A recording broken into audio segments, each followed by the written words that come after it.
आणि आता आपण न्यूज टॉप 9 कडे वळूयात। सुरुवातीला मोठ्या राजकीय बातम्या। आनंद दिघेंना मारलं गेलं, संपूर्ण ठाणे जिल्ह्याला माहिती आहे, सर्व गोष्टी कालांतरानं बाहेर येतील, संजय शिरसाट यांचं विधान। वस्तुस्थिती आता यांना काय माहिती, तसा सीन तो आहेच, मुळात आहे। आनंद दिघेला मारलं गेलं हे अख्खा ठाणा जिल्हा जाणतोय। या सगळ्या गोष्टी काही कालांतराने म्हणजे लोकांच्या लक्षात येतो, कालांतराने पुढे येतील।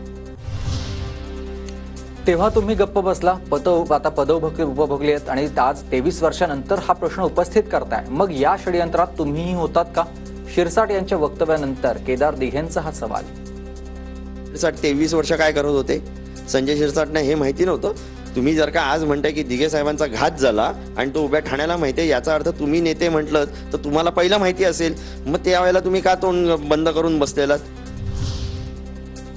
सत्ता तुमचीच, दिघेंच्या प्रकरणाची चौकशी करायची असल्यास करा, अंबादास दानवे यांचा संजय शिरसाट यांच्यावर पलटवार।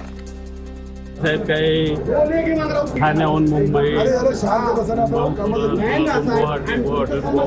मुंबई येणारे नव्हते, ते ठाण्याहून डायरेक्ट मुंबईला जाणार होते। यांना सगळ्या ठिकाणी सगळ्याच गोष्टी दिसतात, यांनी निश्चित चौकशी करावी, तुमच्या हातात सहकार्य करावे।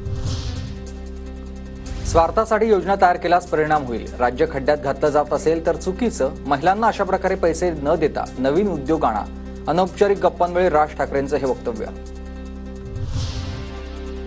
राज्य खड्ड्यात नाही तर प्रगतीपथावर घेऊन जाऊ, तुमचे सहकार्य हवं, राज ठाकरेंच्या अनौपचारिक गप्पांवेळीच्या या वक्तव्यानंतर संजय शिरसाट यांचं वक्तव्य। कुणी जी काही माहिती दिली असेल त्या आधारे ते बोललेले आहेत, परंतु आम्ही त्यांना आश्वस्त करू इच्छितो, राज्य खड्ड्यात नाही, प्रगतीपथावर घेऊन जाऊ आणि त्यासाठी तुमचं सुद्धा सहकार्य आम्हाला अपेक्षित असेल।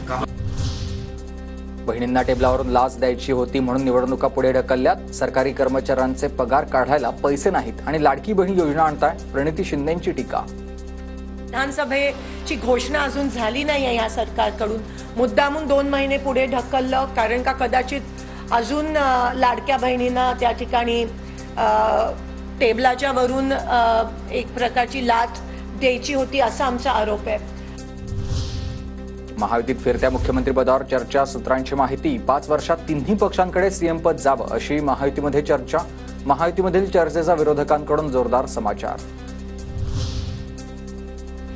मुख्यमंत्रीपद संगीत खुर्चीसारखं, अजित पवारांना मुख्यमंत्रीपदाची इच्छा पूर्ण करायची आहे, अंबादास दानवेंचा टोला। संगीत खुर्चीसारखं, थोडक्यात फिरतेपेक्षा संगीत खुर्ची, आज मी उद्या तू परवा तू, ज्याचा त्याचा तो विचार आहे, अजितदादाचा तो विचार आहे, कारण त्यांची इच्छा अशी पूर्ण होत नाही तर अशी ती पूर्ण व्हावी असं त्यांना वाटत असावं। आम्ही पदासाठी नाही तर जनतेच्या सेवेसाठी सत्तेत, विरोधकांच्या टीकांनंतर प्रफुल्ल पटेल यांचं उत्तर।